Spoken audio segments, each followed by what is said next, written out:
How's it going, everybody? Wednesday morning, right here. I've had an opportunity to go ahead and go live, so here I am.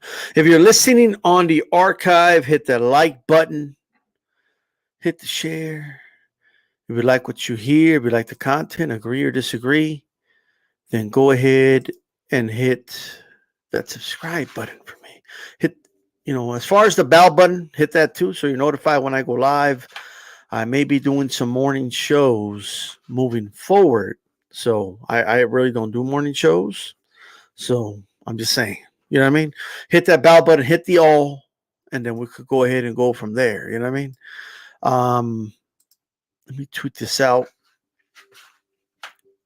So we got the Gennady Golovkin versus Canelo fight this weekend. All right. Canelo's going to be defending his undisputed crown at 168 pounds. Gennady Golovkin has an opportunity, his first time fighting 168, to become a two-division champion and a shot to become undisputed at that, right? Because if he beats Canelo, he will become the undisputed champion, just like that. You know what I mean? So it's a big opportunity for him. This is more than likely his last hurrah, right? Shout out to Man and Water. How's it going?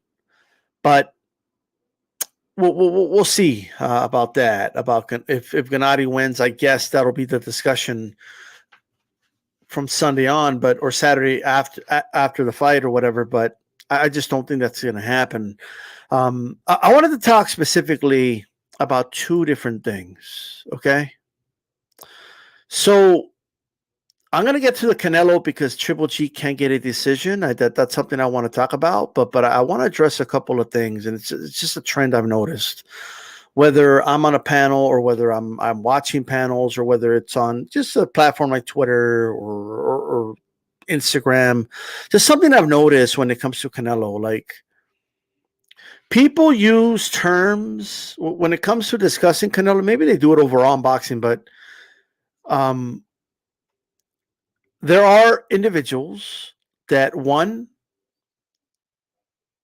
clearly, it's clear, and it's okay if you don't, but clearly don't like Canelo and are acting like they do. Like they think if they start a sentence with, "Oh, I really like Canelo," and then they follow up with a tirade of why he's a coward and why he's a piece of shit and why he's so bad for the sport and how he's hurting the sport and not doing what the fans want. And they go through this whole tirade. I'm not saying you personally hate him as a person because nobody knows him, right? But the entity that is Canelo, the fighter that is Canelo, you don't like him, right? You don't like what he represents. Stop acting like you do. That's all.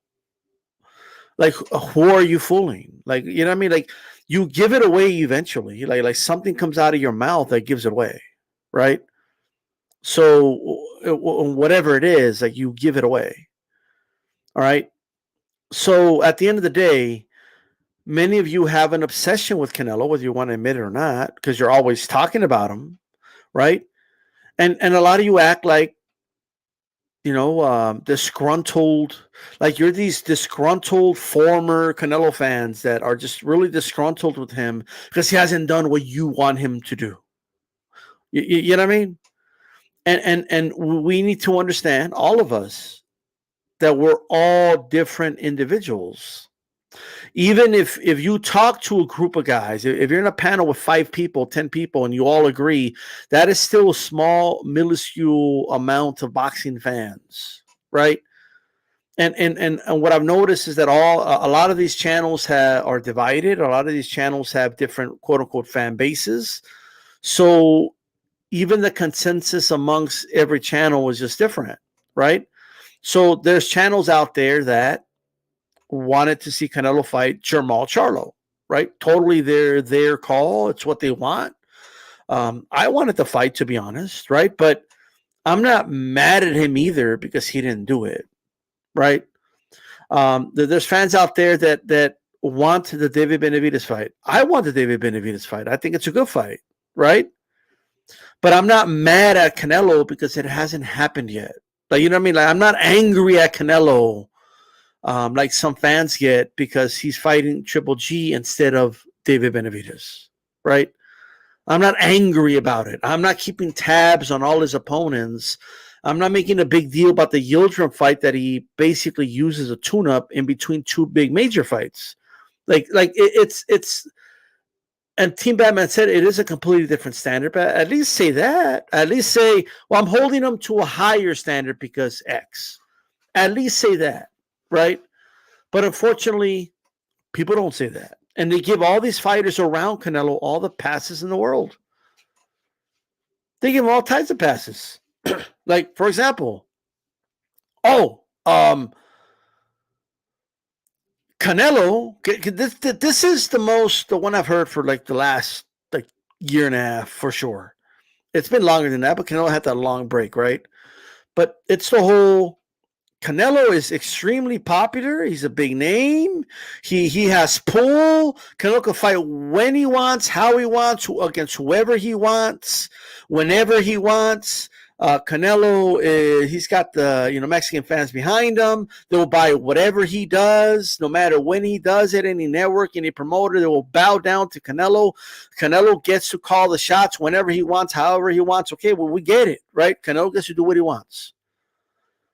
All these other poor fighters, they don't get to pick anything. They have no say whatsoever in their career. They have to fight whoever's put in front of them. They have no say. They have no power. They have no influence whatsoever. They got no leverage. They got nothing. Right?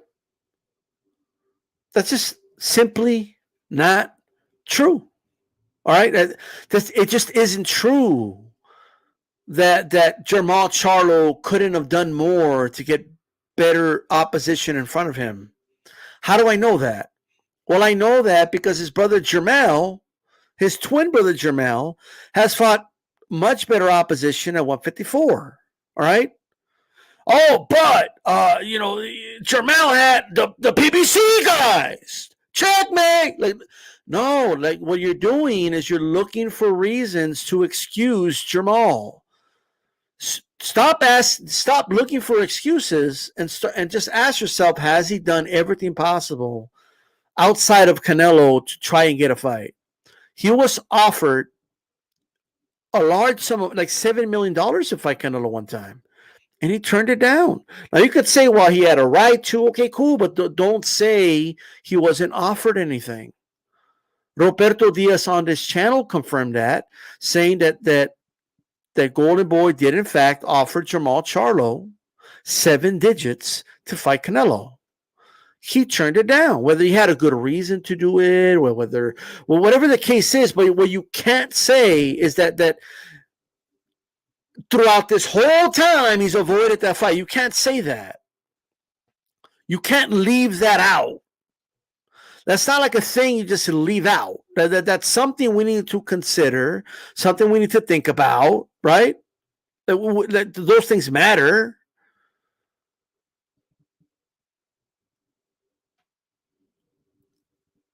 Jermall, he could have fought Andrade or could have done more to make that fight happen. But instead, he wanted to do interviews saying, who the fuck is Andrade? Right? The same thing Canelo did when Canelo said, oh, you're a terrible fighter. Nobody knows who you are, right? It's the same thing, right? It's the same thing. Just because Canelo's a bigger name than Jermall doesn't mean Jermall's not doing it too, right? Everybody does it, right? Jermall could have done more. Like, you're telling me he could have done more? He couldn't have done more to have a unification by now? You're telling me Jermall right now can't call out that dude from Kazakhstan? Just publicly call him out and say, yo, let's do this, let's unify? He can't do that. He's incapable of doing that. Oh, but he's with Top Rank. He doesn't have a choice. He's with PBC. And I keep hearing that the PBC guys are their own boss, that Al Heyman is just an advisor. He's not really a promoter. So, like, I seen fighters from PBC jump ship, and whether it's Andy Ruiz fighting Joshua for the heavyweight championship, whether it's Castaño going over to DAZN to fight Teixeira, it has happened before. It's not like it's never happened. Like, there's no precedent for it, right? But can we at least get some effort of some sort?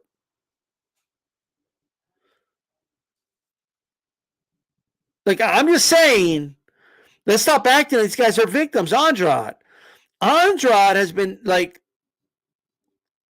double-digit favorite over most of his opponents throughout his whole career, like 2001 favorite, right? Okay, I get it. He's not a big name. So can people please stop saying the fans are calling for the Andrade fight? Because nobody goes to Andrade fights. Nobody watches Andrade fights.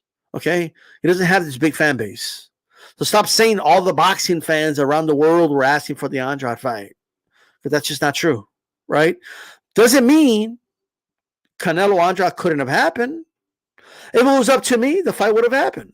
I would have said, yo, let's just do the fight. Fuck it. For middleweight, let's do this, right?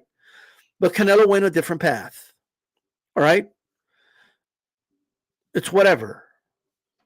Like, I couldn't say I wish the fight would have happened. I'm not going to pretend like everyone was flocking for the fight either, though. You know what I mean? But that's my thing. We don't have to play pretend. I could just speak for myself, and I think that's what most people need to start doing. Speak for yourself. Stop speaking for all the boxing fans around the world, like as if you're an arbiter of what everybody wants. Because ain't no one person an arbiter of what everybody wants. Nobody. I promise you that. Shout out to George, Man in Water, Team Batman Boxing, Montiel Media. How you doing, guys? Hit my like button. Let me know you're there. Nobody's an arbiter of anything, right? So everybody has control of their own career, okay? Andrade, Charlo, Triple G, I keep forgetting his name, the guy from Kazakhstan, the other dude. Somebody could put his name, Janabek, is that his name? I think that's his name. But put in the chat in case I'm forgetting, okay? How's it going, Young Billionaire Boxing? How's you doing, brother? How you doing? Everybody subscribe to Young Billionaire Boxing. Getting some exclusive interviews out there, going to exclusive places. So make sure you guys subscribe, by the way. All right. I also want to just publicly say I want Young Billy on a future roundtable too, by the way, if he has time and is interested. But just want to put that out there because I always keep forgetting. But since it's in my mind now, there you go. With that said, there is a difference between what you want as an individual, which you have every right to want. If you want to see Canelo versus Charlo, you have every right to say, look, man, I want that Charlo fight. I want Canelo to get that Charlo smoke, right? I don't care about that Charlo resume, whatever. I just think he has a shot to beat Canelo because X, Y, and Z, and I want to see that fight. Let's do it, right? You have every right to do that. But not everybody agrees with you, but you have every right to say that, right? You do. You have every right. You have every right to say you want to see him fight Benavides. I want to see the Benavides fight. D-Style Boxing has been saying, I want Canelo versus David Benavides. That's what I want. Right? But what I'm not going to do is act like I'm the arbiter of all the boxing fans out there and say, oh, yeah, that's what the boxing fans want. Everybody's saying do this fight, and Canelo isn't giving it to us. Right? No, there's a segment of boxing fans. You can even see a large segment that want that Benavides fight. But it just hasn't happened. It doesn't mean anybody's ducking or scared or avoiding. That's ridiculous to me. I'm sorry. And here's why. David Benavides lost, like this is just the truth. He lost his belt on the scale. This is the second time he's been stripped of a belt. Okay? But in fairness, it's the first time it happened due to not making weight. If you want my blunt, honest opinion, I don't think fighters should be stripped for doing drugs or like. That's my opinion. People may disagree, or I get that the drug's illegal and or whatever, but I don't think it has anything to do with boxing. You know what I mean? That's just my opinion, but I don't want to argue about it. I don't think he should have been stripped that first time, but that's my opinion. With that said, second time, absolutely. And you know what I don't believe in? I don't believe in in in rewarding somebody that misses weight. Missing weight to me and fighting somebody over the weight is just as bad as taking a diuretic to make the weight, because you're accomplishing the same thing. You're entering the ring with an unfair advantage over your opponent, because your opponent had, because what's the problem with the diuretic? The diuretic is you didn't need to work to make that weight, your opponent did, right?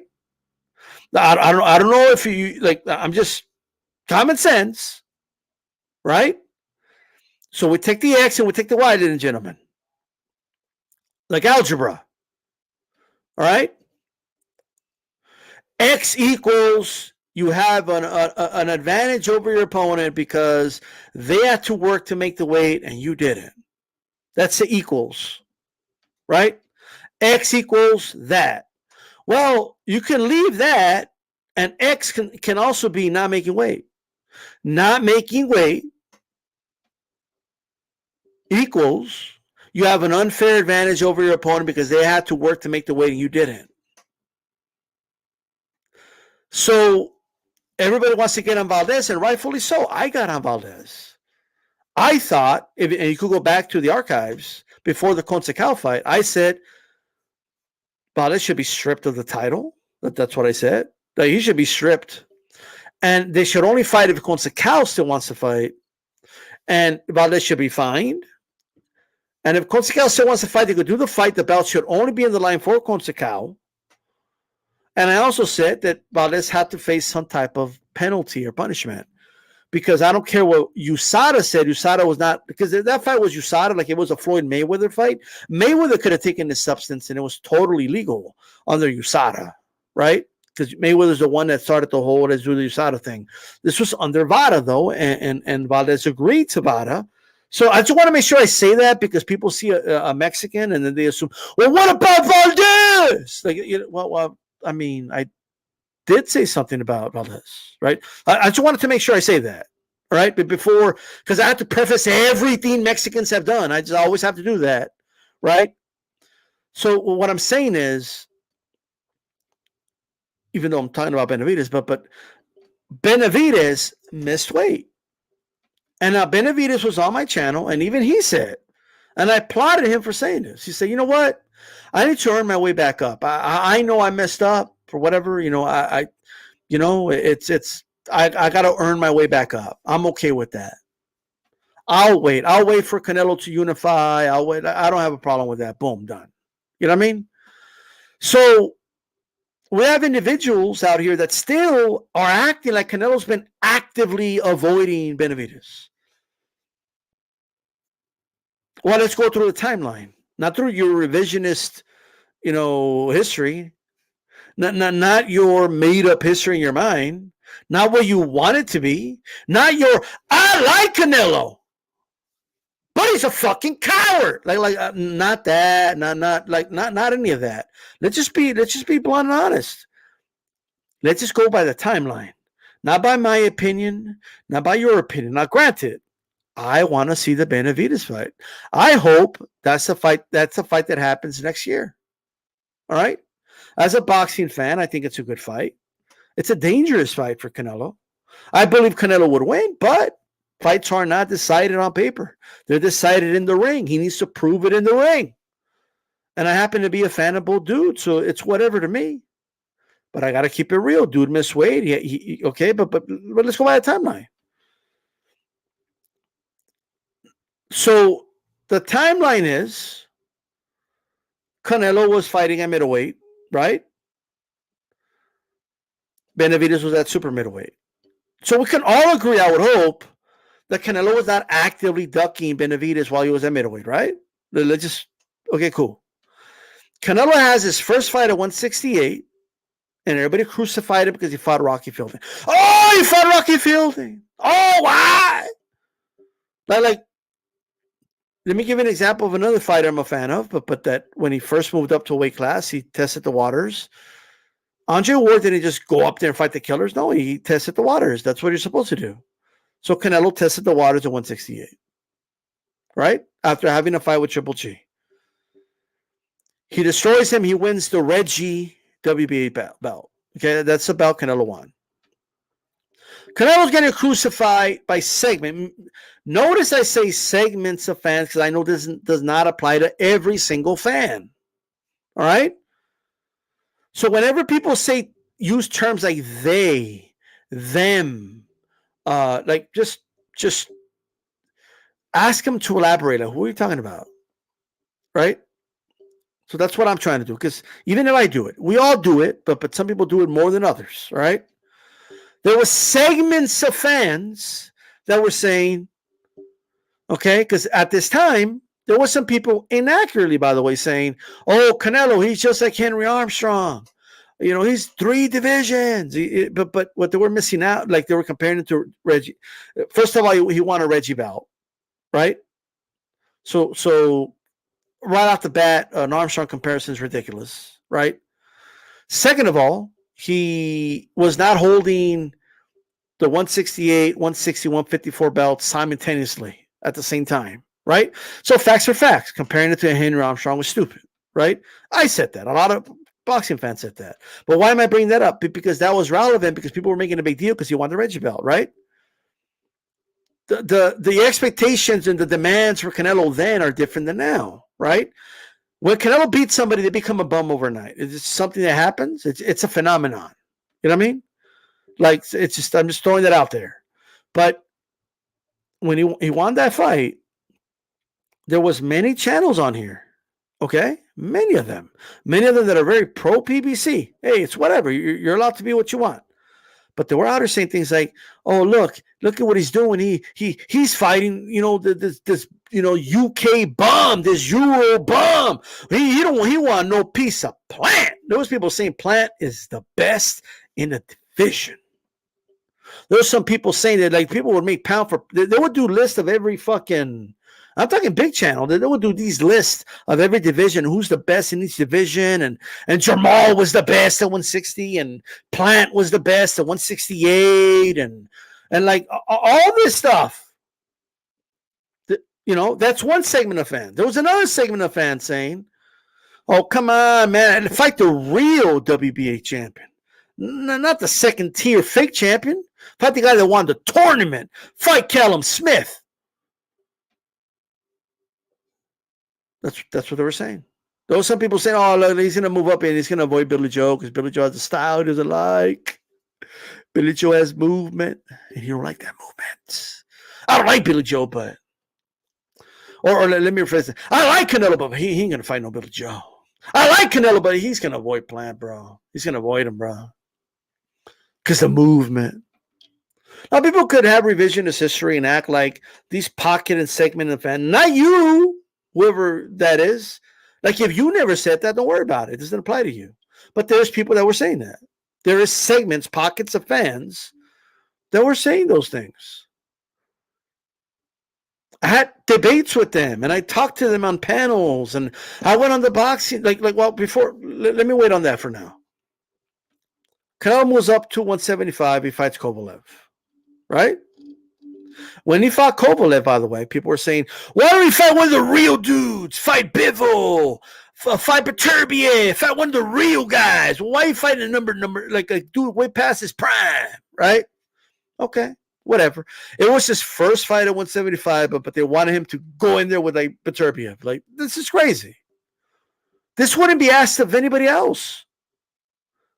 Like, this is nuts, right? But whatever, you have a right to, if that's what you want.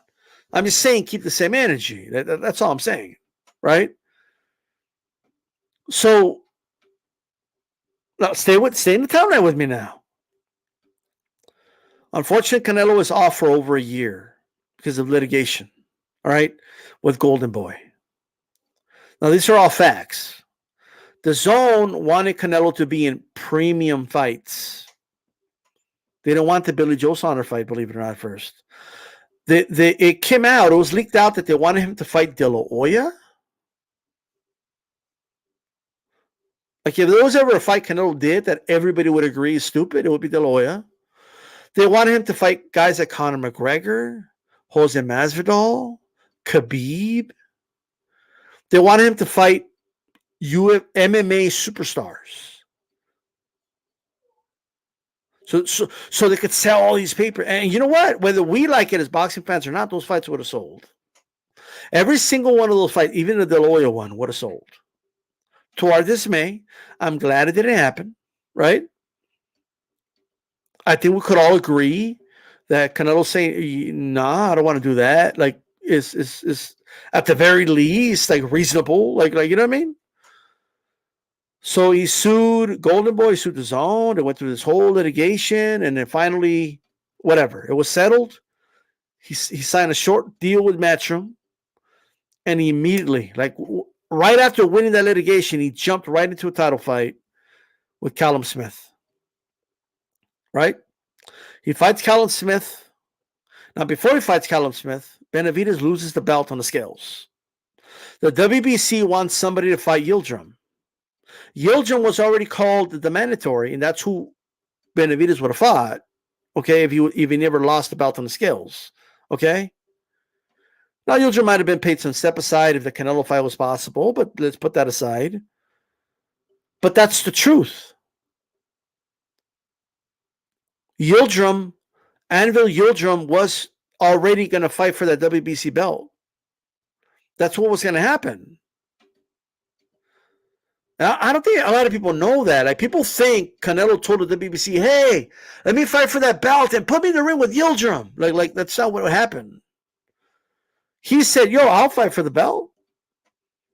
You know what I mean? Like, shit, I'll fight for that WBC. I was a WBC middleweight champion. I'm moving up now. I want to fight for the WBC belt. Right? So he fights for the vacant WBC belt against Callum Smith, who is rated number 1 in most rankings at 168. All right? Whether you agree with the rankings or not, whether you don't agree with BoxRec, the rank, whatever it is you use, I mean, he was ranked number 1 in most of them, right? At least top 2, right? So he beats him. He goes on to fight Yildirim 2 months later. When do you hear about star fighters fighting every 2 months? You don't hear about it. Like, it's just, it isn't a thing. So Canelo fights Yildirim. Whatever.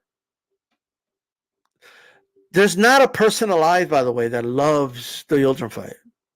I think that's the thing. Like, I see, like, by doctor mentioning it, and a lot of people bring it up. No one likes the Yildirim fight. There isn't a person alive that was really looking forward to this fight and excited about the fight. It was a situation where the WBC decided that because Yildirim was doing so good against Durrell, okay, in their fight, that they made him a mandatory. Okay? So I'm just saying. Now, he fights Billy 2 months later. After Yildirim, he fights Billy Joe. All you have to do with it, like, just pretend he didn't fight February of that year. That's all you got to do. And he fought Smith. 5 months later, he fights Billy Joe. Your problem is solved if it's bothering you that much. If it's bothering you so much, come on, right? Look, we got close to 40 people here. To go ahead and hit that like button, guys. I appreciate it. I appreciate you guys being here this morning for me. I rarely do morning shows, so I appreciate you guys being here. Hit that bell button, by the way. And Roundtable Thursday, tomorrow, okay, 8 p.m. Eastern. Make sure you're there. So hit that bell button so you're notified. That's it.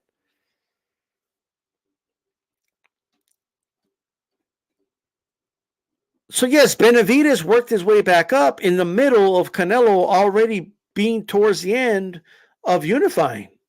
And even Benavides said, yeah, he should unify. That is the fight to make over me. Even Benavides said that. I got that shit on archive. All right? Now, fighters could say different things on different videos, which I'm going to get to in a little bit. Okay? But that's whatever. Canelo goes on to unify. He gets all the belts. He becomes undisputed.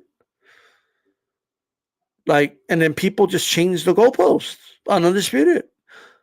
People go from hashtag undisputed over everything to, oh, these were cherry picks, and oh, Canelo, he's avoiding, and oh, these guys aren't good at all. Like, oh, these guys suck. That's why Canelo fought them, and like they just became bums overnight. Plan was just disowned overnight. I mean, this is crazy. Dude, I was on panels, people arguing with me about Plan being a bad style for him. Okay, I was on the fucking Boxing Voice. And shout out to Ness, because Ness let me go on there and speak my mind. He didn't censor me or nothing. So I appreciate Ness, but this was mainly his callers were calling in saying that he's avoiding Plant. Because when the negotiations first fell out, PBC was insisting that he should sign a multi-fight deal. And Canelo said, no, I'll sign a fight plan, but I'm not signing no multi-fight deal. I'll do a rematch clause with this motherfucker, but that's it. Right? And Plant was complaining about that. And then, oh, why would Canelo do a rematch clause? He's scared. He's scared that Plant's going to beat him. Oh, Canelo, he wants him on the zone because he wants him to get robbed. Because he knows it's a bad style. He knows he's going to get outboxed. And he never fought a dude like this since Mayweather. And yes, people were saying they're not going to admit it now. Just like if Canelo knocks out Benavides next year, dudes aren't going to be admitting that they were saying Canelo's ducking Benavides, that they wanted to fight. They're not going to admit any of that. They're not going to admit. You think they're going to admit it? All right? Dudes got no shame. Like, the dudes will say whatever, and then they'll move on and pretend like they never said it. There was people saying that Billy Joe Saunders is going to give Canelo all types of problems and he's going to beat him. There was people saying that they made videos about it, that they breakdowns about it. And then overnight, the dude became a bum. Okay, cool. Fight Doctor was a tune-up, brother. That's why he fought Yildirim as a tune-up. He fought 3 times in 5 months, Fight Doctor. Stop. Jesus Christ. This is crazy. He requested to fight for the vacant belt. Yildirim was already going to fight for it. This is crazy. Well, that's it. Like, the only reason he had to step aside and wait for a shot was because because WBC wanted that 3%. You know what I mean? Now, with that said, okay, Plant was just thrown away. Plant went from, the only thing the only thing white about Plant is a skin cutter. Oh, and Canelo knows that. Canelo's intimidated by Plant. Right? It went from that to, Plant, he's a sellout. Plant he's weak. Oh, that was weak sauce by Canelo. Oh, well, what a weak sauce pick of an opponent. And like, overnight this happened by the individual saying that Plant was going to win and Plant had a shot. And like this is crazy. People love Plant. All right? When Plant was running his mouth at the press conference, I saw the comment. You don't think I saw the comment in some of his videos? Like, oh, yeah, Canelo knows what's up. He knows what's coming. How? What, you think I forgot about all the Plant versus Benavides debates that were happening here on YouTube? Those people saying Plant could beat Benavides. Those people saying Benavides is an easy matchup for Canelo. A lot of people all of a sudden they flipped. Now Canelo's scared of him. You think I forgot all the Plant versus Benavides debates? Because people had him like a motherfucker on here. Like, people would be on for 8 hours debating Plant versus Benavides. And now all of a sudden, nobody was high on Plant. It's just crazy.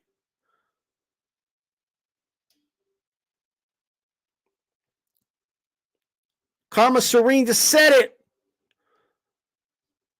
Hey, am I lying, Karma? Am I lying that there was people saying that there was channels arguing that Plant's a better fighter than Benavides? They had 8-hour debates about it on YouTube. That's part of the StreamYard era. They're on here, oh, yeah, Plant, he's just too good. Oh, Benavides, he's a flat-footed Mexican fighter. You know, like, they don't really say that about him right now because they're using him as like a dude to go after Canelo with. But yeah, it's gonna happen. You know what I mean? So we had all these debates about how Plant's better, Plant, he's part of the culture, and he's that dude, and that's why Canelo's going to avoid him, blah, blah, blah, blah, blah, and that's why Canelo doesn't want no piece of him. Those videos were everywhere. Oh, Canelo's ducking Plant because the fight wasn't agreed to at first. Oh, he wants a rematch clause. Oh, he doesn't want to sign a multi-fight deal. He signed one with Matchroom, but he won't do it for PBC because he's scared. Like, shut up. Then the fight happens, and all of a sudden, and bro, I can do this shit in real time. I could do it with Jamal as well, by the way. Okay? Then after he beats Plant, Plant got tossed aside. Like he got tossed aside. Like that dude. That motherfucker was a shit anyway. What do you mean? What are you saying? Like what? What happened to the only thing white about Plant is the skin color? What happened to that? What's going on over here? Which was the stupidest quote ever. But what's going on over here? Seriously. Carmen Serene remembers. How did the dude go from arguably you picking up to beat Benavides to now he ain't shit? He was a reigning champion. He like whatever, right? In fact, these things are just coming to me, but there was 2 times Canelo wanted to fight Plant. And I was told, oh, that's not true. He doesn't really want to fight him. Look, he's giving him a short notice. Like, that's what Canelo does. He gives short notices. He gives short notices to fighters. Okay, cool. But then they were saying, oh, he doesn't even want to have a tune-up. All of Plant's fights are tune-ups. That's the other thing. Like, Plant be fucking dudes up. Like having tune-ups with them, and people are acting he just had a gruesome fight or something. Oh, he needs to rest, chill for a little bit. Caleb Time Plant. Sweet Time. Because you guys remember the Sweet Time thing? That came up because there's people defending Plant, saying, oh, Canelo, he wants a weekend Plant. He's trying to get every advantage over Plant. And in the end, Canelo was going to fight him on short notice. Okay? But it's whatever. Cool. So now, then he's going to fight Bivol. And I'm sorry, people are nitpicking the fuck out of that fight. They won't do this with any other fighter. This is crazy. Bivol's the same dude. I saw individuals out here say, Ward wants no smoke of. And this was like 4 or 5 years ago. The same dude. It's the same dude that Ward interviewed, and it was on HBO. And Ward was like praising him as a great fighter like 4 or 5 years ago. This is the same dude that had already beat the guy, but Beterbiev was about to fight. He already had a W over that dude. But Canelo picked him because Joe Smith was too big and strong, even though he fought Callum Smith, who's arguably bigger, right? And he avoided him because of that, and because Beterbiev is too big and strong. He picked Bivol because Bivol was he looked so good in his last fight. That's a thing now, right? But let's say that's true though. Does it make it a bad fight? Like let's say he strategically picked Bivol, because this is true about everybody. Everybody makes strategic picks. Everybody, including Canelo. This is not about excusing Canelo for making strategic picks. It's not, okay? But it's not a bad fight. I did say before the fight, if there's anyone in his weight class that can outbox Canelo, it's Bivol. I believe he could do it. Okay, cool. Oh, it was a cherry pick. Is that what we're calling cherry picks now? Moving up a weight class and fighting one of the champions is a cherry pick, right? Okay. I mean, I guess. I mean, if that's the standard, then holy shit, right? And not to mention, I believe he's a really good fighter, right? And it's not that hard to understand. It was just the easiest fight to make because he has a really good working relationship with Matchroom. Look how fast the fights with Matchroom got done. Callum Smith, boom. Billy Joe, boom. Okay? They got done immediately. Bibble fight, boom, done. Like, I believe that's the main thing that people need to know is that you got to take that into account, right? PBC was not easy to work with. They were playing very hardball with Canelo for that Plant fight. The fight got delayed. If Plant didn't have that belt, Canelo would have moved on. Canelo would just help in on becoming undisputed. And Reynoso even put out a statement saying, look, we're going to have to postpone it, but we're trying to make this fight, right? So they were playing some hardball. So anybody who thinks, and even though he praised PBC afterwards and all that, saying, hey, you know, I was pretty good here. I think they did a good promotion, yada, yada, yada. But, you know, he's going to always, at least at the moment, pick Matchroom over them, especially if nothing's going to be off the table after he's done with the Matchroom deal. The Benavides fight is still going to be there. The Charlo fight should still be there. Although I don't know what's going on with Jamal. But let me say this. Before it was announced that he was going to sign with Matchroom, before that was announced, there was rumors going out that he's going to fight Jamal Charlo. And this was the stupidest shit I've ever seen in my life. I saw content creators on here change their stance on the fight as the rumors changed. In real time. No shame. Like, they got no shame. When the fight was rumored,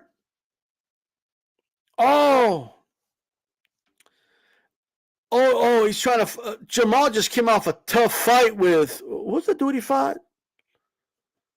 I forgot the dude he fought, bro. Somebody put in the chat, whoever the fuck that dude is. He fought some dude, right? Some Mexican guy that Munguia's already knocked out, right? He fought him and he had a tough fight with him, right? Oh, Canelo, he's trying to, now he wants to fight him because he saw that he looked vulnerable. That's what Canelo does. So now Canelo needs to, like, Montiel, thank you, Purosur. Now Canelo needs to, like they blame Canelo they blame when guys get old. Well, it's Canelo's fault when they're born. So it's Canelo's fault that, like, I know Canelo's their daddy, okay, but I guess they wanted him to knock up their mom a little earlier, right, or later. He knocked her up a little too soon, you know, because they're getting too old. And in this case, he's coming off a bad fight. And then, but what's funny is, as soon as it was announced that he was going to fight Bivol, oh, he's ducking Charlo. He wants no part of Charlo. Like once he saw the coast was clear, like when the reality that he might fight Charlo and they all know the result of that fight hit, they were already making built-in excuses that he had a tough fight with Montiel because that's totally Canelo's fault, right? That's all Canelo's fault that he had a tough fight with Montiel. Canelo could lose to Bivol. Canelo could get his ass kicked by Bivol, and they'll call him all types of names. Oh, he's ducking. He got it. Yeah, he got his ass kicked, and he's going to duck, and he's scared. He didn't want to fight him. But when it came to this dude having a tough fight with Montiel, oh, Canelo, he's taking advantage of poor dude who just, you know, had a tough fight. That's what Canelo does. He tries to fight dudes when they're vulnerable. Oh, he's trying to fight guys when they don't have a spectacular performance. It's Canelo's fault that they don't have a spectacular performance. It's Canelo's fault that Bivol, you know, had a close fight with a dude before, like, because he totally controls that. It's just crazy. It's just stupid. Oh, Canelo, he fights guys when they're vulnerable, when they just had a tough fight, but then they want Canelo to go right in there with Bivol right after the fight, right? They want Canelo to fight Bivol even if Bivol loses to Zurdo. It's coming out of their mouths like, oh, why is he saying he won't fight him maybe if he loses to Zurdo? Well, you've been complaining and bitching about him fighting dudes coming off, you know, tough fights. It's all traps, ladies and gentlemen. It doesn't matter what he does. They're going to complain, they're going to bitch, and they're going to moan. Okay? That's what they're going to do. That's what they're going to do. That's what they do. All right? Who's they? The PBC fanboys. You know what I'm talking about. The dudes that don't like Canelo. You see them on Twitter. You see them here on YouTube. Why Canelo won't fight him if he loses? Well, you don't even want it to fight dudes that come off tough fights. You criticize him for fighting Bivol because Bivol had he clearly won the fight, by the way, but he had a competitive fight with some dude, right? Okay, I'm forgetting the names. I apologize, but he looked that good in that fight, so that's what Canelo fought him. But then you wanted to fight him coming off a loss to Bivol to fucking Zurdo. You know you won't be in favor of that fight. You're fucking capping. You know you would criticize Canelo for fighting the loser Bivol of that fight. You know you would.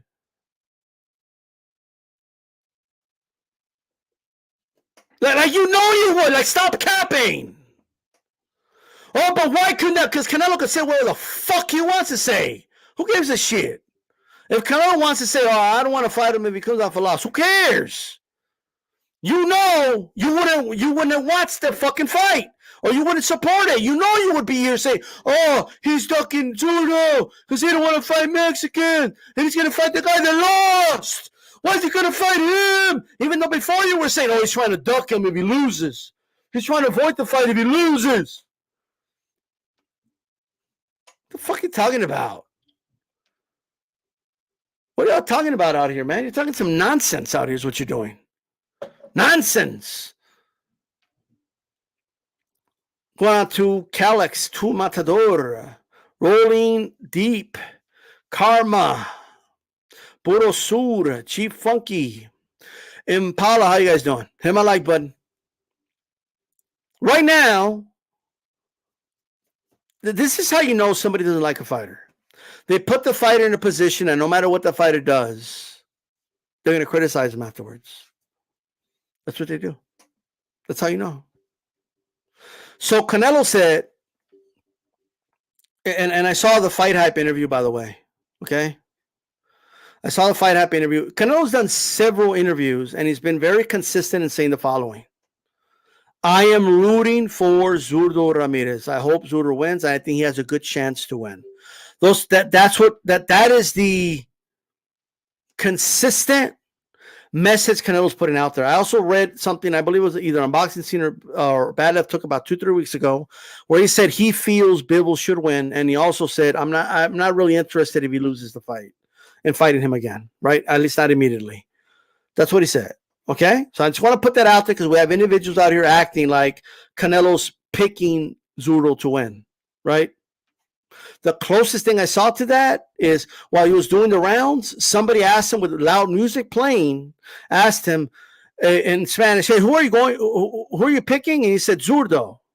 And then he went on to say, I think Zurdo has a good chance to win. He's tall. He has a good chance to win. To my knowledge, Canelo has not said Zurdo's going to win this fight. He has not said that. He has not said, I believe he's going to win this fight. I believe he's going to beat Bivol. He has not said that. So, whatever. Okay? So, and if he does say that, who fucking cares? It's his opinion. What I do know is this, okay? If Canelo is even if he is picking Zurdo to win, that doesn't mean he's ducking Bivol. That's stupid. I'm sorry. That's dumb. That's a dumb logic to come up with. Because unless Canelo is actively picking who wins, unless Canelo is like the judge of the fight and he gets to pick who wins the fight, unless Canelo is paying people off to make sure Zurdo wins or some shit, unless he's doing that, unless Canelo is choosing the winner, he has no say on who wins. He's not the arbiter of who wins the fight. So him hoping, even if he is hoping Zurdo wins, that in itself doesn't mean he's ducking Bivol. It just means he's not going to fight a dude coming off a loss. When's the last time Canelo fought somebody coming off a loss?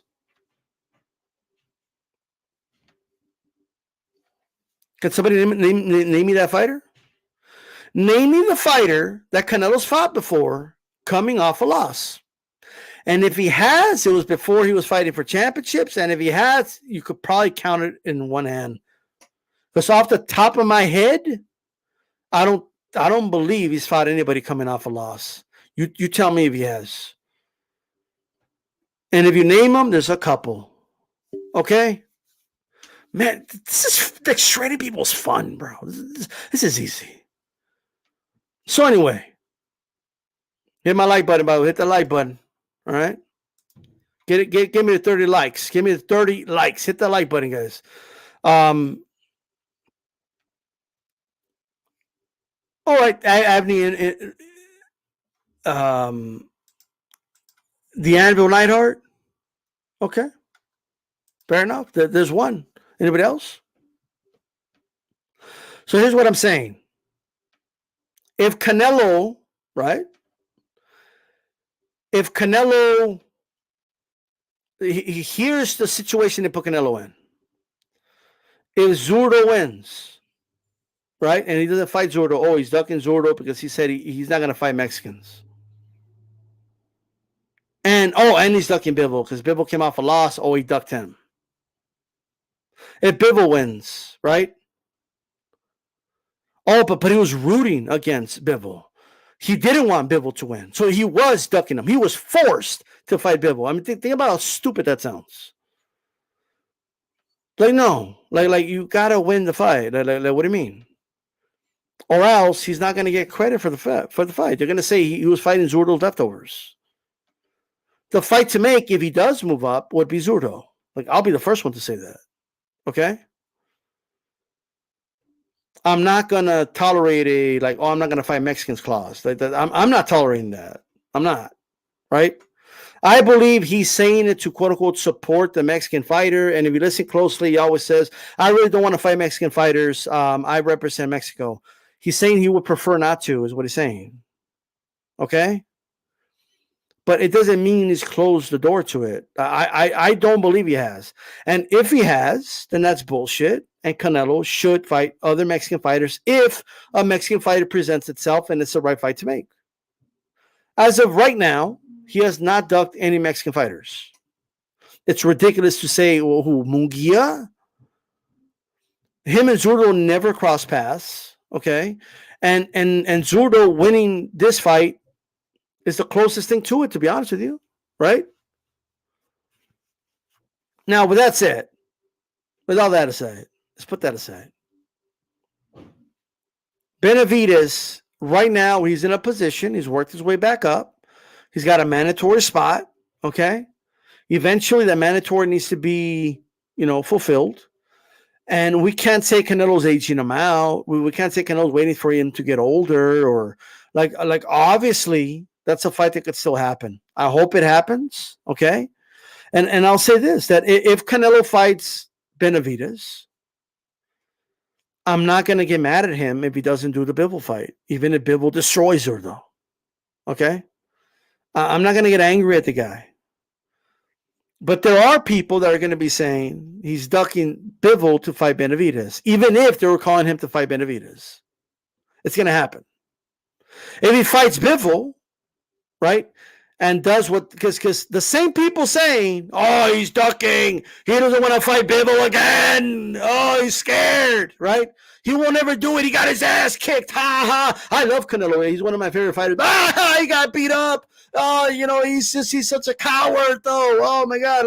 But I love Canelo. Stop the fake. Stop being fake. Stop prefacing shit with I love Canelo and I'm a big Canelo fan, and then proceed to just shred the dude and call him a coward and call him a bitch and say he's scared of dudes and then just stop. Okay? You're not fooling anybody. And I think people like that they need to start getting called out. Okay? Just tell them you don't like Canelo. That's okay. All right? Whatever. Just be honest about it. Just stop bullshitting. It's fake. All right? That's what it is. It's fake. Just like the fake outrage of Canelo. It's all fake. right? But I'm saying this now. I'm going on record now. This is what's going to happen. Bivol going to beat Zurdo. Okay, let's say that happens, right? Bivol's going to beat Zurdo. Canelo's going to beat Triple G. Canelo's going to rematch Zurdo. And all the same people that say, oh, he doesn't want to fight him. He won't fight him. He's trying to duck. And they're going to start saying, oh, he's ducking Benavides. He's going back up to fight a dude that nobody wants him to fight. Oh, like, what do you mean? Like, the people got no shame, bro. Zero shame. Like, those are going to be the first ones criticizing him about it. The ones that scream the loudest, the ones that bark the loudest, have nothing to say when the fucking gate opens. That's just the truth. That's why they were barking. Roar, roar, roar, roar, roar, roar, roar, roar, roar, roar, roar, roar. That's what they were doing when the gate was closed. Okay, with the Charlo fight. When that gate looked like it was opening, okay, it was all bullshit. That's when I knew they were all talk. When they were already making excuses saying, oh, he's doing this fight because he knows Jamal's on a downslide. Oh, he knows Jamal's not the same no more. And Jamal just had a tough fight with Montiel. And that's why he's doing it. And then as soon as the gate closed,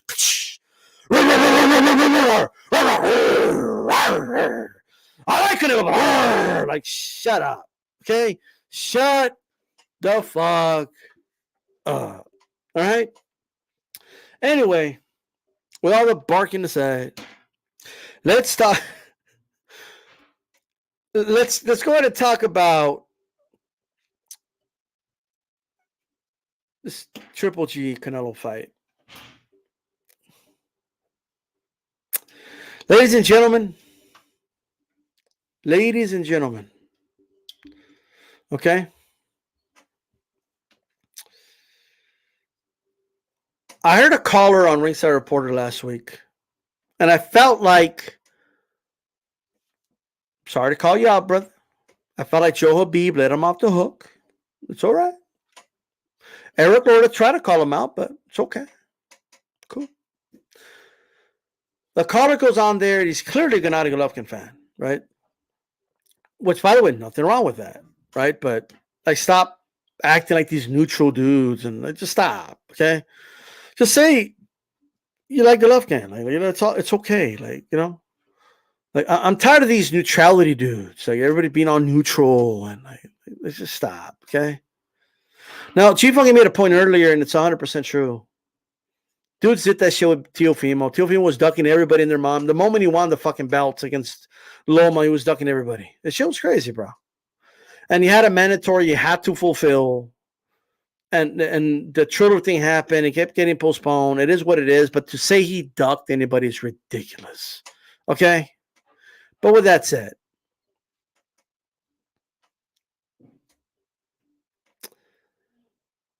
I'm tired of the following. I hope everybody listens real closely to what I'm saying. Okay? Now, we always talk about pockets of fans. I understand that there are pockets of fans out there that are not interested in this fight. They're really, I think a lot of it is whether they're holding Canelo to a certain standard or they just don't like either fighter. They don't like Golovkin. People have a right to feel how they want to feel. I wasn't crazy about the fight at first, but somebody pointed out to me, and I'm a person that if somebody makes a good point, I'm going to think about it. And you know what? It's a good point. You have to be open to what people say. D-Style, you made a video and you said that you're going to that Spence does get credit if he beats Pacquiao. And I made a whole video about it. And Pacquiao's going to be 42 years old. This is his 7th weight class. Not his 2nd weight class, 7th or 6th, I'm sorry. Acclimated to it, but still, right? Been through a lot of wars, a lot of shot born, but you were going to give him all types of credit. You, D-Style, along with, you know, when you did HCP show and you and G-Funky gave credit to Ugas for beating Pacquiao. Why are we going to give Ugas credit for beating Manny Pacquiao, who was 42 years old, shot born, a lot of wars? Why can't you give Canelo credit for beating this Gennady Golovkin, who's more active than Pacquiao? Pacquiao was inactive, and he's a unified champion, right? Pacquiao just had one belt that he won against Sturman like 2 years prior. Why can't you give him credit for? And you know what? I thought about it, and that was a phenomenal point. Why am I shitting on this fight? But I was giving Spence and Ugas, and I still do give them credit for what they did. Well, why can't I do that? You know what I mean? So I felt like, and this isn't even about, I know what people, oh, but he's not at the level. Like shut up. Okay? All I'm saying is that they've had 2 good fights, and yes, Gennady's old, but we've seen older dudes pull shit off. We saw a 45-year-old George Foreman knock out the heavyweight champion of the world and Michael Moore. I'm not saying that's what's going to happen here. We saw an old Marquez knock out a Pacquiao on top, right? That we've seen and witnessed these things.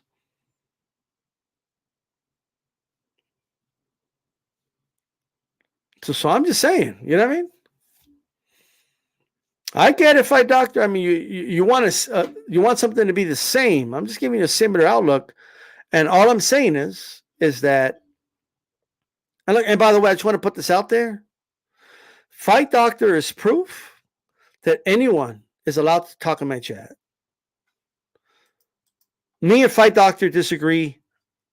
In fact, I'm going to give Fight Doctor a wrench. There we go. Fight Doctor is allowed to give his. Of course, I'm going to openly disagree with him, but that's obviously I'm going to challenge him on his points. You know what I mean? But I'm not censoring Fight Doctor. Fight Doctor could say whatever he wants in my chat. Okay. As long as you guys don't act stupid and you know exactly what I'm talking about, you can say whatever you want. Okay. But with that said,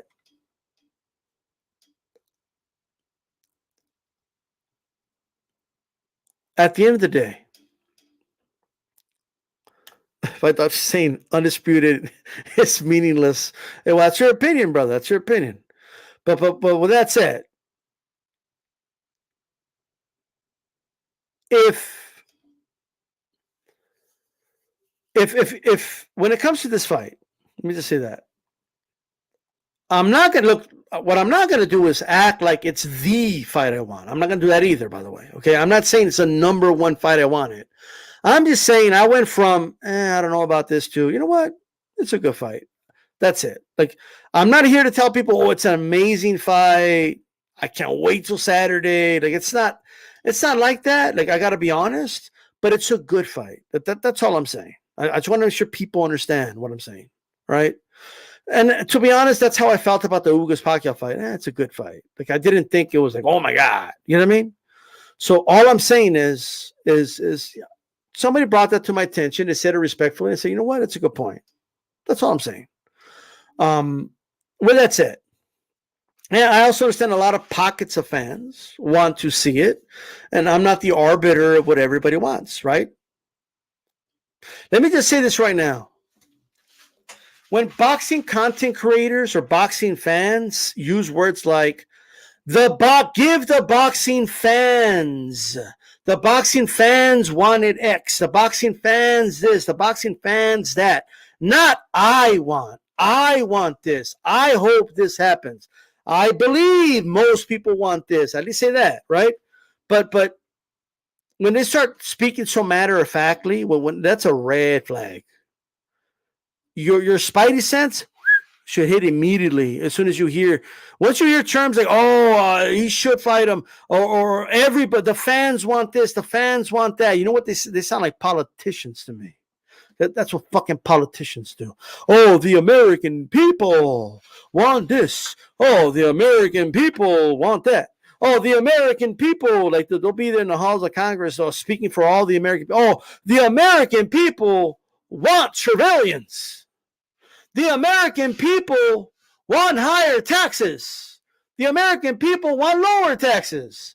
The American people want more spending. The American people don't want Medicare. Like, you sound like a fucking politician when you start talking about all the fucking fans. Once you start speaking for everybody, because you ain't speaking for me. Let me make this really clear. I don't speak for George. I don't speak for Fight Doctor. I don't speak for Remy. I don't speak for Team Batman Boxing. I don't speak for Puro Sur. I don't speak for Christian NWO. I don't speak for Major Key Boxing. Shout out to my brother. How you doing? Okay, I don't speak for Impala. I don't speak for you guys. I speak for me. Now, you may agree with a lot of what I have to say, and you could be like, you know what, that's a good point. You may even reiterate. You might like a point I make. You could reiterate it. I might like a point you make, and I could reiterate it. That's different, right? But I speak for me. Any content creator out here speaking for everybody is full of shit. I'm sorry. You don't speak for everybody. When you say, oh, the boxing fans don't want this Gennady Golovkin fight, speak for yourself. You and maybe the people around you and the people you talk to don't want the fight. But there are people that want the fight. Because there's people in Vegas. The fight's selling tickets, right? The arena's going to be packed. There's going to be a shitload of people at the weigh-ins. Oh, no, the boxing fans don't want the Billy Joe Saunders fight. The motherfucker sells out fucking, well, not sells out, but he gets fucking 70,000 people in AT&T Stadium. But nobody wanted to fight. Everybody wants to see Andrade, but nobody's there, like when he fights. Right? Because I couldn't go by that. You know what I mean? But so stop speaking for everybody. So back to my point. There's pockets of fans that want to see this fight. And maybe have lost some interest, but still have some interest at the same time, right? So it's a mixture of everything. There's some fans that want this fight. There's some fans that want to see it, right? So let me just say that. I want to talk about this, and it's in the title. Okay? Canelo versus Triple G3. So I'm going to use this caller as an example, and then we'll go from there. The caller calls in, and he's talking about, oh, man, it's I'm looking forward to the fight. I think it's going to be a good fight. It reminds me of Pacquiao Marquez. People are using that one a lot. Fair enough. I mean, I'm not even saying it's a bad comparison, but I have disagreements about it. But I disagree with it. I disagree with the comparison. I just don't think it's a terrible one. I'll just say that. But there's a lot of similarities. All right. So the guy's talking, and he goes, finally they ask him, who do you have? Because his whole breakdown, he's telling everybody how, if you just listen to his breakdown, it sounded like he was going to pick Gennady Golovkin, if I'm honest, right? And in my mind, I'm like, man, okay, shit, there's a dude that's going to pick Gennady Golovkin, fuck it. You know what I mean? So he did it. He picked Canelo to win, right? But then I listen really closely to the things people say, okay?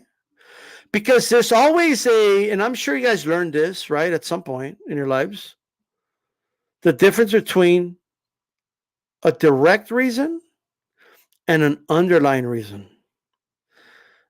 A direct point and an underlying point. And if you listen really closely to what people say, that's why when I listen closely to what Canelo's saying, I'm not coming up with this conclusion that he's just going to be ducking Mexican fighters. Still don't like that he's saying it. He shouldn't be saying it.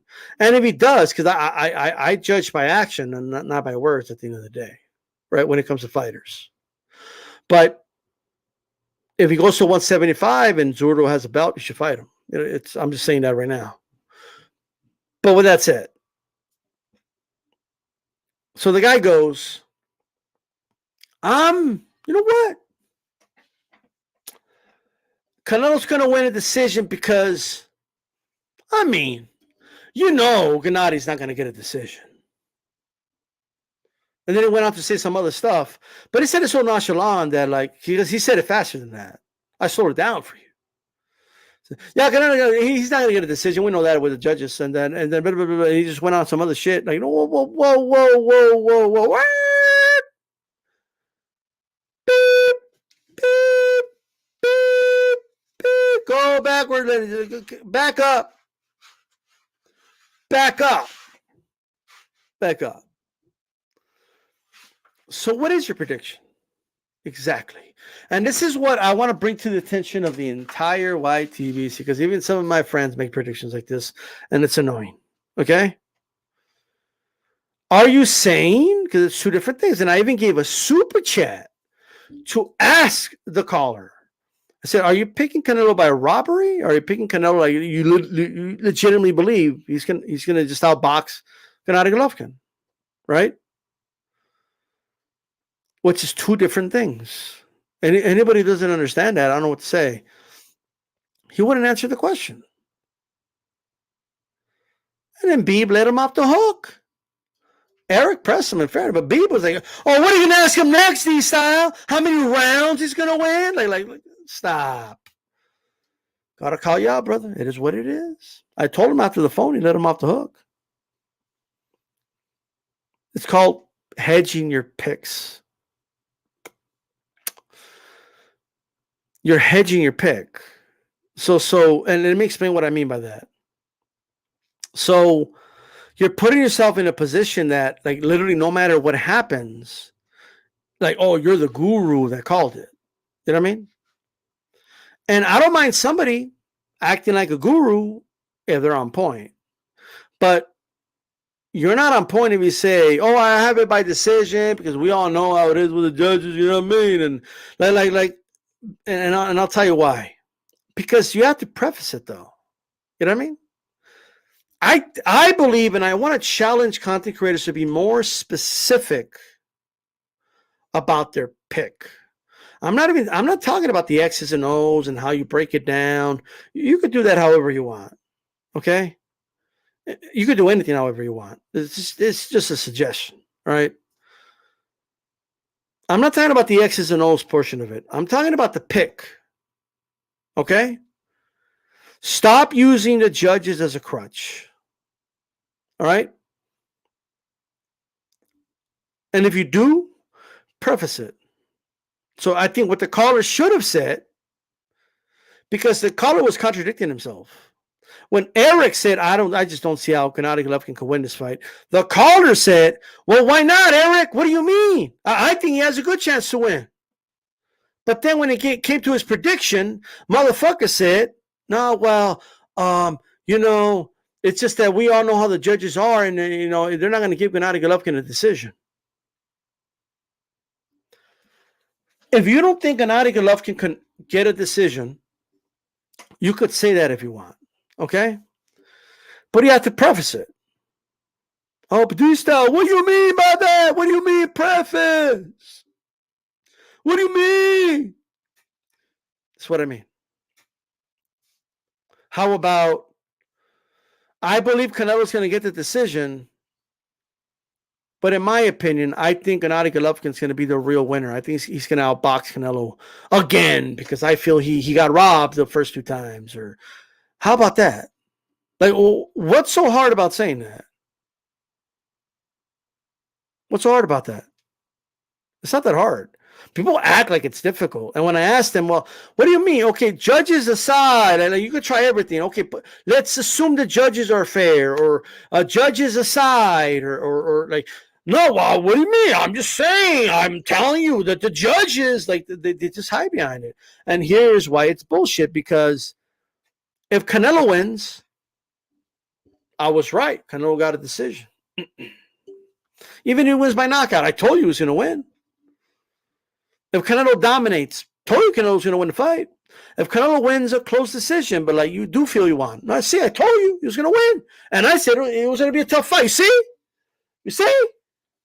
If Gennady Golovkin gets robbed, see, I told you he couldn't get a decision. I knew Gennady was going to beat him, but I knew they were going to rob him. Do you guys not see the problem? That's the problem I have with those picks. They're weak sauce. Hedging your pick is weak sauce. Shout out to Blood Boxing. Shout out to you, brother. How you doing? Blood Boxing in the building. Retro Boxing Documentary, making sure you guys subscribe to this channel, by the way. I just think hedging picks is weak. All right. I think hedging your picks is weak, and I think people should be called out when they hedge their picks. Okay. Now, but I don't want people to confuse what hedging a pick is. If you preface what you're saying, that's fine. Okay, so let me give you an example. All right. Oh, Batista, what about the time you picked Tater to beat Progress? You said that he was gonna win because it was in England. You hedged it. No.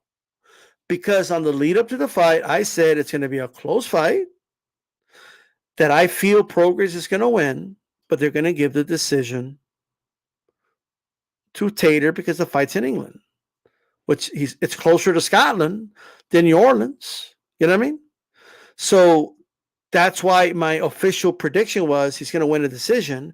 But I prefaced it and I made it very clear that I felt that in my heart, Prograis was going to be the winner. Like in my heart, in my opinion. So that's the difference. Okay? You see the difference between those two things? But there's people that try to sneak in for whatever reason, because they're too, I don't know what it is. They're just scared of getting the prediction wrong. I don't know what it is.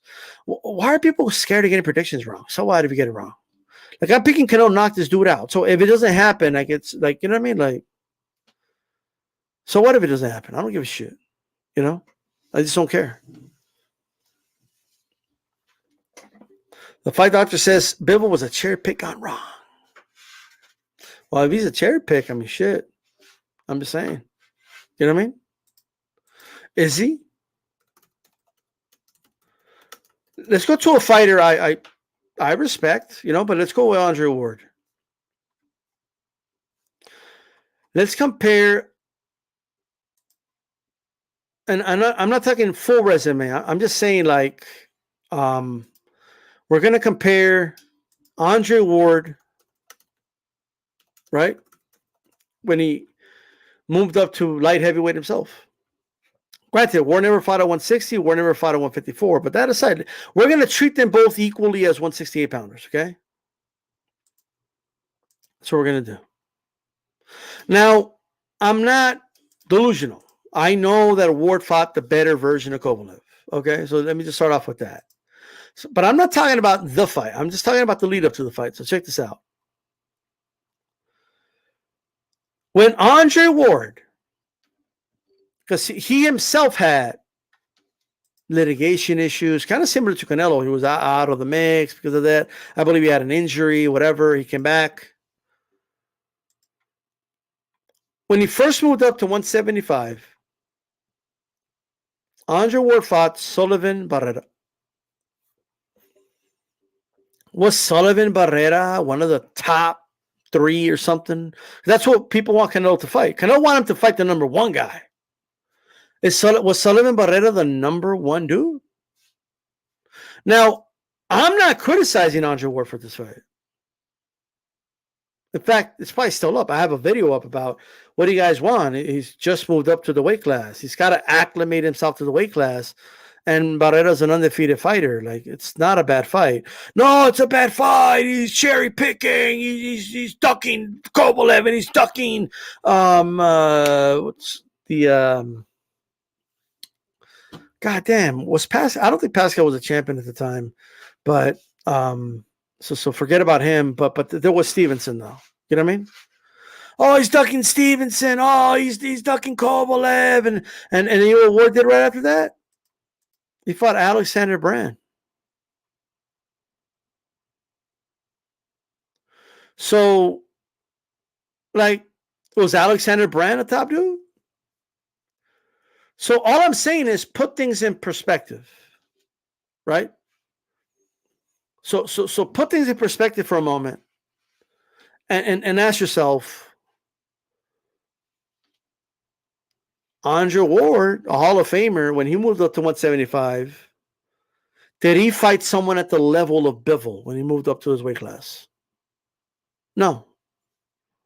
So even if I give you, I don't agree, but even if I give you that Bivol was the weakest champion, that's still a lot better than Andre Ward fighting Alexander Brand. That's still a lot better than Sullivan Barrera. I'm just saying. I mean, like Sullivan Barrera, you know, I mean,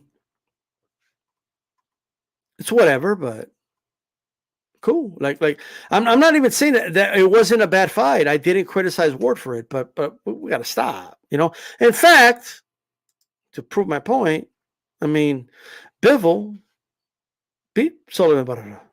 So it is what it is. You know what I mean? He beat him. He routed it. He like sweep. It was like a clean sweep against Sullivan Barrera. So whatever, right? But that's aside. Like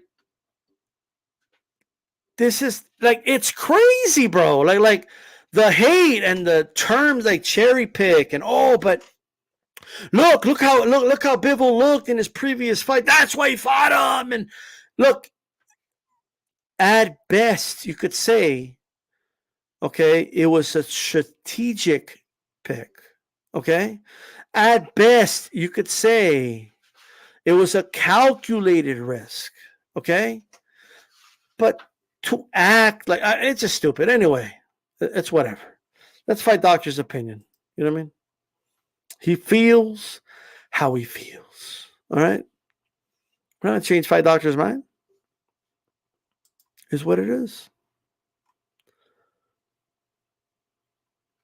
So,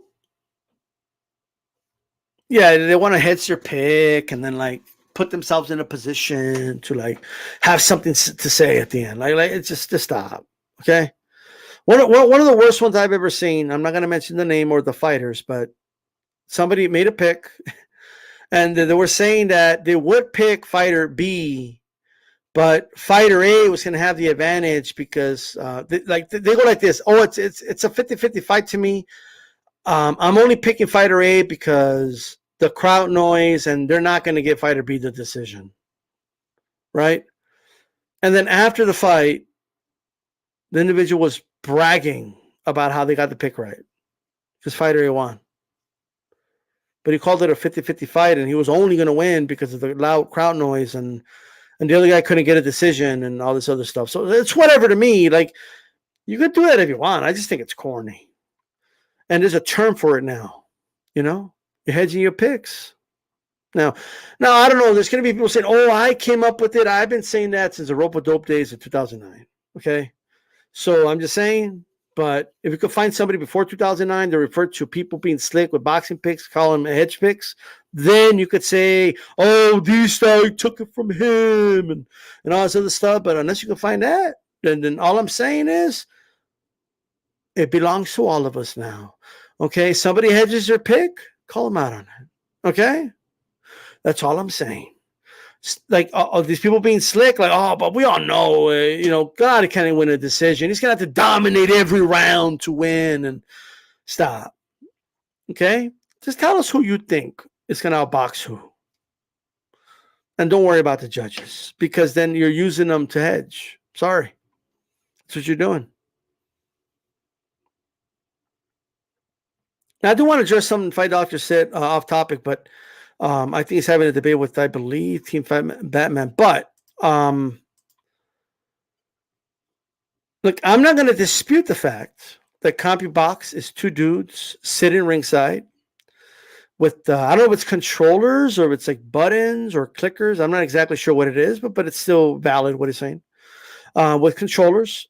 And they're counting the punches, right? So here's what I've always said about punch counts. One, I do believe they need to be revised. It's my opinion. Because then when boxing fans do look at the stats, the data, and stuff like that, we can make a more accurate assumption of what's happening, right? I do believe the punches thrown, there's going to be a margin of error regardless because it's human error. You know what I mean?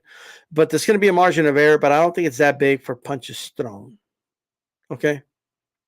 So even like when Mayweather's throwing punches at the bag, remember that old dude would like do the clicker and he would do the punch count? You could keep decent count of punches thrown, right? You could keep a decent count. There's going to be a margin of error, but you couldn't have the problem I have with the punches landed is, have you guys ever seen the movie My Cousin Vinny? when all these people are like they swear they saw those two guys leave the stack of studs or sack of studs, whatever the fuck it was called, and they swear they saw that vehicle. Oh yeah, it was definitely them, and oh, it was definitely those two kids, and they're positive. This old lady, this dude, they're convinced, right? They're positive, but then, like, Benny does like he takes pictures. You see this right here? He's showing them pictures of like the foggy, dirty ass window with fucking flies on it and shit. And what's that over there? Oh, those are bushes. Oh, what are those bushes are obstructing the view, aren't they? Well, what are these things on all these bushes? Oh, leaves. And, well, that's a tree. All right. Oh, that's not a good witness. And then he did the other one with the lady, right? How long you been using glasses? Oh, this and that. And, because she mentioned in her story she didn't have her glasses on, and then so he does the measuring stick, and how many fingers do I have up? And she's like, 4, and he comes up to her and then, oh my, maybe I do need new glasses. Oh, she needed new glasses, something like that, right? Yeah, maybe it's time to get new glasses or something like that, right? So here's my point. I'm saying all this because of this. So these dudes, not only are they tracking punches thrown, which is already kind of a task in itself, right? And I don't know exactly how they do it. I do want to I know some people from Copy Box I want to get on. So not only are you counting punches thrown, you're counting punches landed, you're counting power punches and jabs and separating those. And you're also separating headshots to body shots. The two Utes are watching this fight,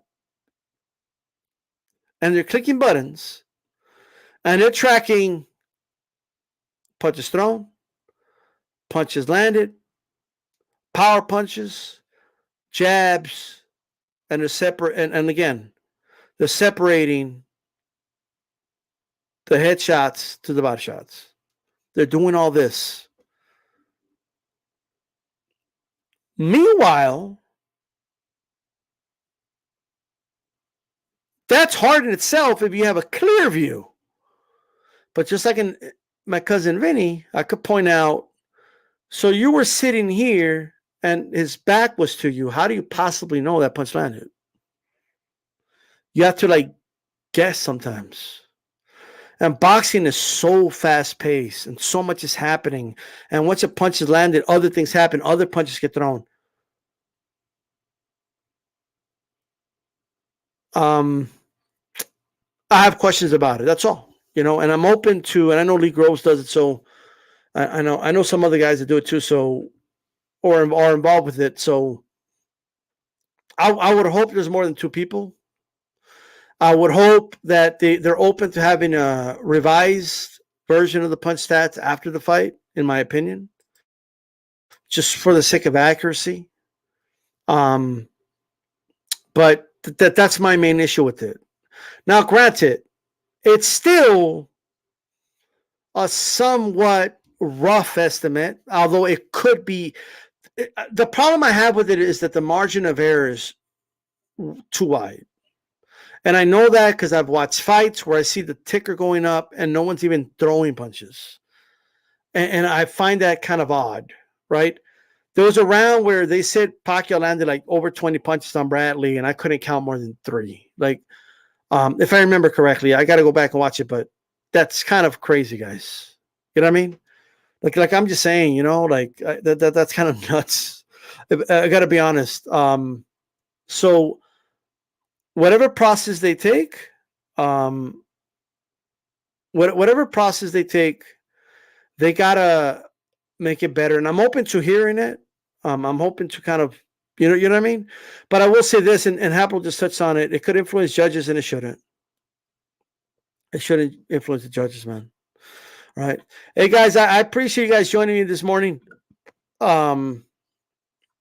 It's good to finally go live. I rarely go solo nowadays, but because it's a time thing. You know what I mean? So while I'm running errands and taking care of what I got to take care of on my days off, I mean, basically Calix arranges the shows and I just jump on his show. You know what I mean? So it just saves me time. But I'll try to come on in the mornings, you know, but you already know, tomorrow, Thursday, we're going to have a good roundtable show. So everybody, make sure you tune into that. It is Canelo Triple G Fight Week. We hopefully by tomorrow we're gonna have better news on this Joshua Fury thing. I'm gonna be very honest. I don't even know we're gonna talk about it tomorrow because it seems like every week we're talking about something Fury said, and I'm kind of sick and tired of what Fury said. Like I want to talk about official things. Now, granted, this is more serious because it looks like Joshua agreed to the terms, so I'm hoping to hear something. 50-50 with us a topic tomorrow, but I'm kind of sick and tired of talking about Fury, AJ, to be honest with you. But if it's big enough news, then we have to talk about it. Also, looking forward to talking about the Canelo Triple G fight, obviously, and there's some other news that's out there, so make sure you tune in. All right, this is D-Style Boxing. Keep it boxing. I'm out. Peace.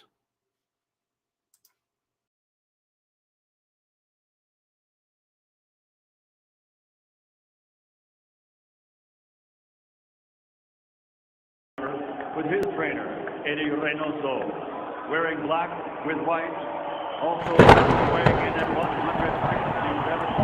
pounds.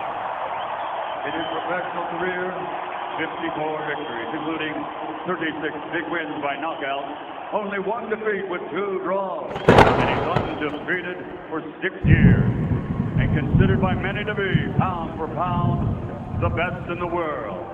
He's the former 2-time light middleweight world champion, former middleweight world champion, former light heavyweight world champion, the reigning, defending super middleweight champion of the world, damas y caballeros de Guadalajara, Jalisco, México, representando a gran campeón